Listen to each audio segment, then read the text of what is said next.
ನಮಸ್ತೆ Karnataka, welcome to my channel learning knowledge hub. So ಇವತ್ತಿನ ಸೆಷನ್ನಲ್ಲಿ ನಾವು ತಿಳ್ಕೊತಾ ಇದ್ದೀವಿ ಸೆಕೆಂಡ್ PU ಸ್ಟೂಡೆಂಟ್ಸಿಗೆ ಆಲ್ರೆಡಿ ಸೆಕೆಂಡ್ ಎಕ್ಸಾಮ್ನ ಬರೆದಿದ್ದೀರಾ. ಫಸ್ಟ್ ಎಕ್ಸಾಮ್ ಬರೆದಿರೋ ರಿಸಲ್ಟು ಸಹ ಬಂದಿದೆ.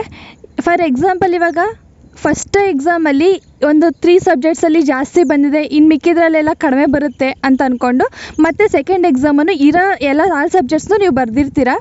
ಹಾಗೆಯೇ ಸೆಕೆಂಡ್ ಎಕ್ಸಾಮಲ್ಲೂ ಏನಾಗುತ್ತೆ, ಒಂದು 3 ಸಬ್ಜೆಕ್ಟಲ್ಲಿ ಮತ್ತೆ ಜಾಸ್ತಿ ಬರುತ್ತೆ, ಇನ್ನು 3 ಸಬ್ಜೆಕ್ಟಲ್ಲಿ ಕಡಿಮೆ ಬರುತ್ತೆ ಅಂತ ಅಂದ್ಕೊಂಡಿರ್ತೀರ. ಸೊ ನಿಮಗೆ ಡೌಟ್ ಇರುತ್ತೆ ಅಲ್ವಾ, ಯಾವ ಮಾರ್ಕ್ಸ್ನ ನಿಮಗೆ ಮಾರ್ಕ್ಸ್ ಕಾರ್ಡಲ್ಲಿ ಎಂಟ್ರಿ ಮಾಡಿಕೊಡ್ತಾರೆ ಅಂತ. ಇವಾಗ ಫಸ್ಟ್ ಎಕ್ಸಾಮ್ದು ರಿಸಲ್ಟ್ ಫುಲ್ ಜಾಸ್ತಿ ಬಂದಿರುತ್ತೆ ಅಂತ ಅದನ್ನು ಕೊಡ್ತಾರಾ, ಅಥವಾ ಫುಲ್ ಈ ಎಕ್ಸಾಮ್ ಸೆಕೆಂಡ್ ಎಕ್ಸಾಮಿಂದ ಕೊಡ್ತಾರಾ ಅಂತ ನಿಮಗೆ ಡೌಟ್ ಇರುತ್ತೆ. ಸೊ ಆ ಡೌಟ್ನ ಇವತ್ತು ನಾನು ಕ್ಲಿಯರ್ ಮಾಡೋಕ್ಕೆ ಅಂತ ಹೊರಟಿದ್ದೀನಿ. ಸೊ ಹಾಗೆಯೇ ಈ ವಿಡಿಯೋ ನಿಮಗೆ ಇಷ್ಟ ಆದಲ್ಲಿ ಲೈಕ್ ಮಾಡಿ, ಇನ್ನಷ್ಟು ಹೆಚ್ಚಿನ ಮಾಹಿತಿಗಾಗಿ ನಮ್ಮ ಚಾನಲ್ನ ಸಬ್ಸ್ಕ್ರೈಬ್ ಮಾಡಿ, ನಿಮ್ಮ ಫ್ರೆಂಡ್ಸ್ಗೂ ಸಹ ಶೇರ್ ಮಾಡಿ. ನಿಮ್ಗೇನಾದರೂ ಡೌಟ್ ಇತ್ತು ಅಂತಂದರೆ ನಮಗೆ ಕಮೆಂಟ್ ಮಾಡಿ ತಿಳಿಸಿ, ಅದ್ರ ಬಗ್ಗೆ ಸಹ ವಿಡಿಯೋ ಮಾಡುವ. ಸೊ ಆಗಲೇ ಹೇಳ್ದಂಗೆ ಯಾವ ಮಾರ್ಕ್ಸ್ನ ತಗೋತಾರೆ, ನಿಮ್ಮ ಮಾರ್ಕ್ಸ್ ಕಾರ್ಡಲ್ಲಿ ಯಾವ ಮಾರ್ಕ್ಸ್ ಎಂಟ್ರಿ ಆಗುತ್ತೆ ಅಂತ ನಿಮಗೆ ಡೌಟ್ ಇರುತ್ತೆ.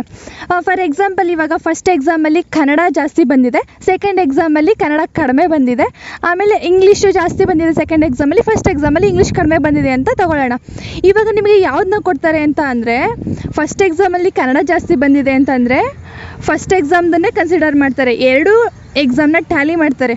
ಯಾವ ಎಕ್ಸಾಮಲ್ಲಿ ನಿಮಗೆ ಜಾಸ್ತಿ ಬಂದಿದೆ, ಇವಾಗ ಕನ್ನಡ ನಿಮಗೆ ಫಸ್ಟ್ ಎಕ್ಸಾಮಲ್ಲಿ ಜಾಸ್ತಿ ಬಂದಿದೆಯಾ, ಸೊ ಕನ್ನಡ ಆ ಮಾರ್ಕ್ಸ್ನ ತಗೋತಾರೆ. ಹಾಗೆಯೇ ಇಂಗ್ಲೀಷ್ ಎಕ್ಸಾಮಲ್ಲಿ ಸೆಕೆಂಡ್ ಎಕ್ಸಾಮಲ್ಲಿ ನಿಮಗೆ ಜಾಸ್ತಿ ಬಂದಿದೆ ಅಂತಂದರೆ, ಸೊ ಈ ಸೆಕೆಂಡ್ ಎಕ್ಸಾಮ್ದು ಏನು ಮಾರ್ಕ್ಸ್ ಇರುತ್ತೆ ಆ ಮಾರ್ಕ್ಸ್ನ ತಗೋತಾರೆ. ಫಸ್ಟ್ ಮಾರ್ಕ್ಸ್ನ ಯಾವುದೇ ಕಾರಣಕ್ಕೂ ಕನ್ಸಿಡರ್ ಮಾಡಲ್ಲ. ನಿಮಗೆ ಯಾವುದು ಹೈಯೆಸ್ಟ್ ಮಾರ್ಕ್ಸ್ ಅಂತ ಬಂದಿರುತ್ತೆ ಆ ಮಾರ್ಕ್ಸ್ನ ಕನ್ಸಿಡರ್ ಮಾಡ್ತಾರೆ. ಹಾಗೆಯೇ ನಿಮ್ಮ ಮಾರ್ಕ್ಸ್ ಕಾರ್ಡಲ್ಲಿ ನೀವು ರಿಪೀಟರ್ ಅಂತ ಆಗಲಿ ಅಥವಾ ಏನೇ ಮಾರ್ಕ್ಸ್ ಆಗಲಿ ಏನೂ ಬರಲ್ಲ, ನೀವು ಫ್ರೆಷರ್ ಅಂತಲೇ ಇರುತ್ತೆ. ನೀವು ಎಷ್ಟು 3 ಎಕ್ಸಾಮ್ ಇದೆ, ಎಕ್ಸಾಮ್ 1, ಎಕ್ಸಾಮ್ 2, ಎಕ್ಸಾಮ್ 3, ಆ 3 ಎಕ್ಸಾಮ್ನ ಬರ್ಕೊಂಡ್ರೂ ಸಹ ನಿಮಗೆ ರಿಪೀಟರ್ ಅಂತ ಯಾವುದೇ ರೀತಿಯ ಮಾರ್ಕ್ಸ್ ಆಗಲಿ ಅಥವಾ ರಿಪೀಟರ್ ಅಂತ ಆಗಲಿ ಸ್ಟಾರ್ ಆಗಲಿ ಏನೂ ಬರಲ್ಲ. ಸೊ ನೀವು ಅದ್ರ ಬಗ್ಗೆ ತಲೆ ಕೆಡಿಸ್ಕೊಳ್ದೆ ನಿಮ್ಮ ಮಾರ್ಕ್ಸ್ ಏನಾದರೂ ಕಡಿಮೆ ಬಂದಿತ್ತು ಅಂತ ಅಂದರೆ ನೀವು ಧಾರಾಳವಾಗಿ ಎಕ್ಸಾಮ್ 1, ಎಕ್ಸಾಮ್ 2, ಎಕ್ಸಾಮ್ 3 ಮೂರನ್ನು ಬರಿಬೋದು. ನಿಮಗೆ ಮತ್ತೆ ಏನಾದರೂ ಸೆಕೆಂಡ್ ಎಕ್ಸಾಮಲ್ಲಿ ಕಡಿಮೆ ಮಾರ್ಕ್ಸ್ ಬಂದಿದೆ ಅಂತ ನಿಮಗೆ ಫೀಲ್ ಆಯಿತು ಅಂದರೆ 3ನೇ ಎಕ್ಸಾಮ್ನ ಸಹ ತಗೊಳ್ಳಿ, ಜಾಸ್ತಿ ಮಾರ್ಕ್ಸು ತಗೋಬೋದು ನೀವು. ಹಾಗೆಯೇ ಸೆಕೆಂಡ್ ಎಕ್ಸಾಮ್ ಬರೆದಿರುವಂತಹ ವಿದ್ಯಾರ್ಥಿಗಳಿಗೆ ಆಲ್ ದಿ ಬೆಸ್ಟ್.